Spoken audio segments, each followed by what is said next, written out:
Hello, friends. This is Dave Hurwitz, executive editor at ClassicsToday.com, here with still more fun with Theodor Adorno, the world's most impenetrable musicologist. Actually, he is not the most impenetrable. I've seen worse. But he's certainly one of the most impenetrable and the most famous of the most impenetrable. Now, let's get something clear. This being the third in this series, which may end here. We may do another one. I don't know. I mean, we're just having a little fun, aren't we? Here's the point. I know he had some good ideas. No one has to say that. Those of you who are charging to his defense, he doesn't need you to defend him. He's famous. He's much more famous than I'll ever be, or any of us for that matter, for the most part. So please, don't be jejune, as they say in the biz. He doesn't need anybody's help.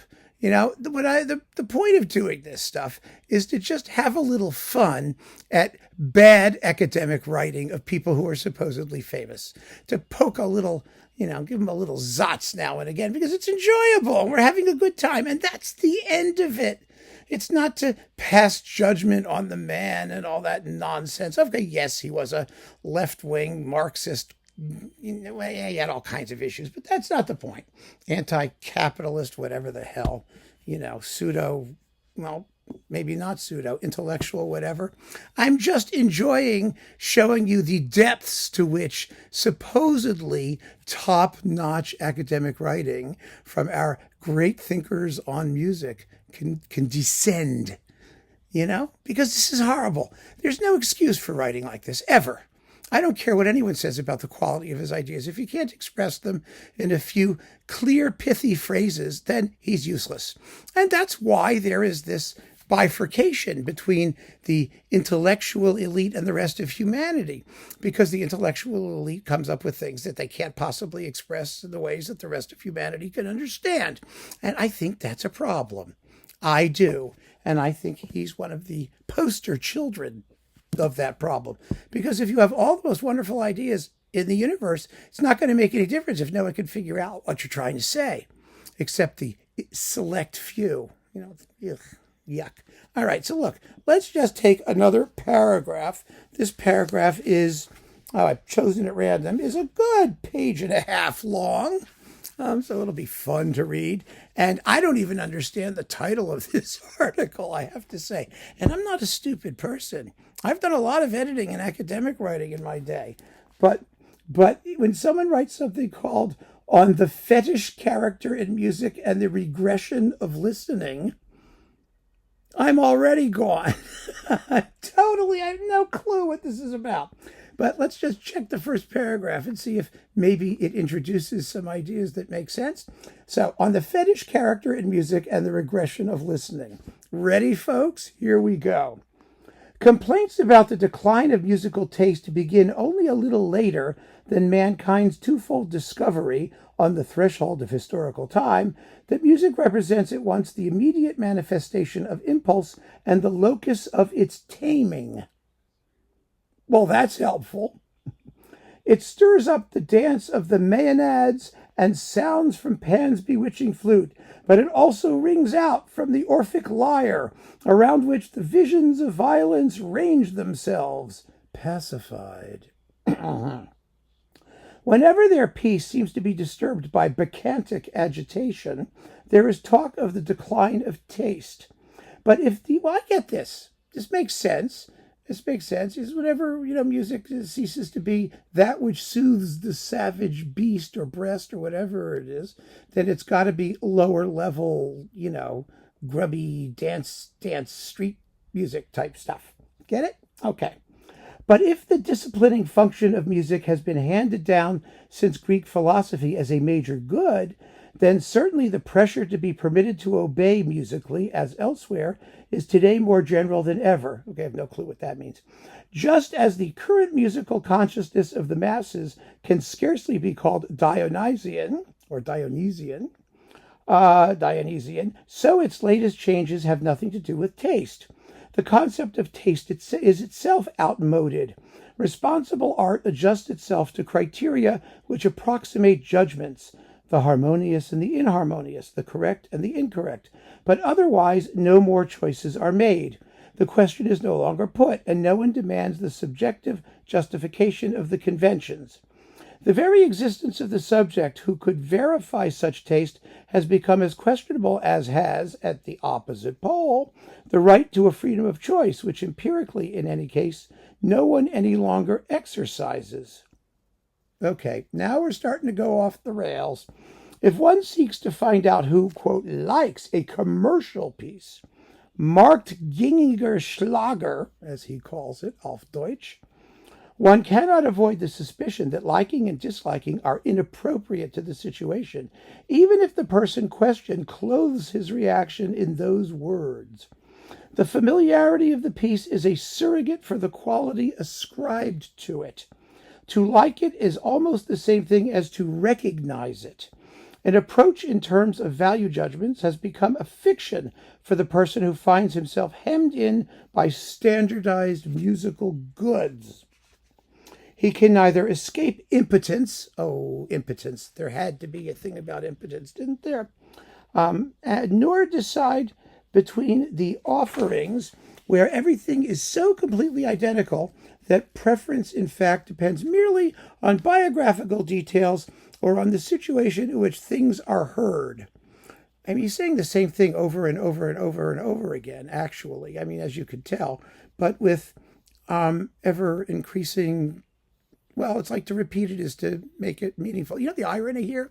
There's a bit of hypocrisy here, actually, because if what he's saying is everything is so completely identical that preference depends merely on biographical details or on the situation in which things are heard.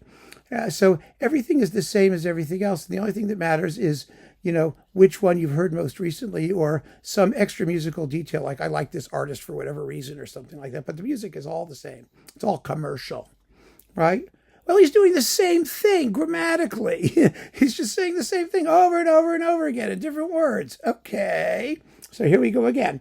The categories of autonomously oriented art have no applicability to the contemporary reception of music. See, he just keeps saying the same thing. Not even for that of serious music, domesticated under the barbarous name of classical, so as to enable one to turn away from it again in comfort.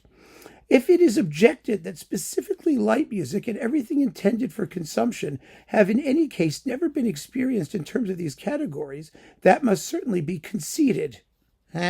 No. Nevertheless, such music is also affected by the change in that the entertainment, the pleasure, the enjoyment it promises is given only to be simultaneously denied. A little, Schopenhauerian thesis and antithesis thing there. Not Schopenhauer, Kant, wasn't he? That was that guy, or Hegel, or one of the, who cares?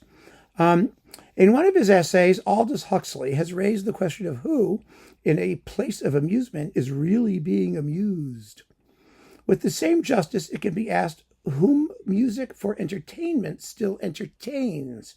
Rather, it seems to complement the reduction of people to silence, the dying out of speech as expression, the inability to communicate at all. It inhabits the pockets of silence that develop between people molded by anxiety, work, and undemanding docility. Everywhere it takes over, unnoticed, the deadly sad role that fell to it the time and the specific situation of the silent films. Where did that come from? Who knows? It is perceived purely as background. If nobody can any longer speak, then certainly nobody can any longer listen. An American specialist in radio advertising, who indeed prefers to make use of the musical medium, has expressed skepticism as to the value of this advertising because people have learned to deny their attention to what they are hearing, even while listening to it. That's the old advertising adage, if you don't have anything to say, then you sing it. I think that was what he was trying to get at, in more words than anyone ever dreamed possible.